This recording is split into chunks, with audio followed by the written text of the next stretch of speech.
এই যে দেখুন, ছেলের বউ তার শাশুড়িকে ঘরে জায়গা দেয়নি, তার জায়গা হয়েছে একটা ভাঙা খড়ির ঘরে, সে এখানেই শুয়ে থাকে।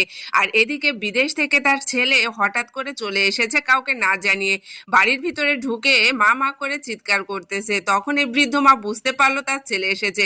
ছেলেকে যখন ডাকে, ছেলে খেয়াল করলো তার মা ডাকতেছে এবং সে দেখতে পেল তার মা খড়ির ঘরে শুয়ে আছে। তখন দেখুন, মায়ের এই কষ্ট দেখে দৌড়ে আসলো এবং তার মাকে জিজ্ঞেস করলো, মা তুমি এখানে কেন?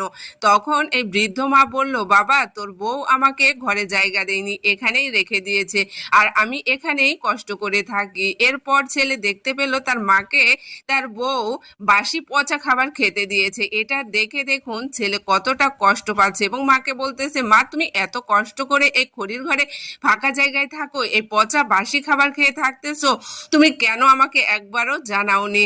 তাই বলে দেখুন ছেলে অঝরে কান্না করতেছে, মাও কিন্তু অঝরে কান্না করতেছে আর বুকে টেনে নিল তার কলিজার টুকরা ছেলেকে। এদিকে ছেলের বউ বাজার থেকে অনেক বাজার করে বাড়িতে এসেছে, এসে দেখে একটা ট্রলি ব্যাগ। এটা দেখে খুবই অবাক হয়েছে এবং তার শাশুড়ির দিকে তাকিয়ে দেখে তার স্বামী বিদেশ থেকে বাড়ি এসেছে। তারপরে সে একটু হতভম্ব হয়ে গেল এবং ভয় পেল, কারণ তার ছেলে এসে দেখেছে তার মার এই অবস্থায়। এই অবস্থা আসলে এই ছেলের বউটা করেছে, এই জন্য ভয় পেয়েছে। এরপর দেখুন ছেলে তার বউকে কিভাবে শিক্ষা দিল এবং বলতে লাগলো, তুমি আমার মাকে এই জায়গায় এভাবে রেখেছো। এরপরে দেখুন ছেলে তার মায়ের কাছে গিয়ে সে পচা বাসি খাবার নিয়ে তার বউকে দেখাচ্ছে, বলতেছে, দেখো এই পচা বাসি খাবার তুমি আমার মাকে খেতে দিয়েছো। তখন ছেলের বউ দেখুন সে খাবারটা ফেলে দেয়, কারণ সেটা খুবই গন্ধযুক্ত ছিল। তারপরে বলতে লাগে, কি ভেবেছো আমি তোমার মাকে খাওয়াবো, তোমার মা বসে বসে খাবে?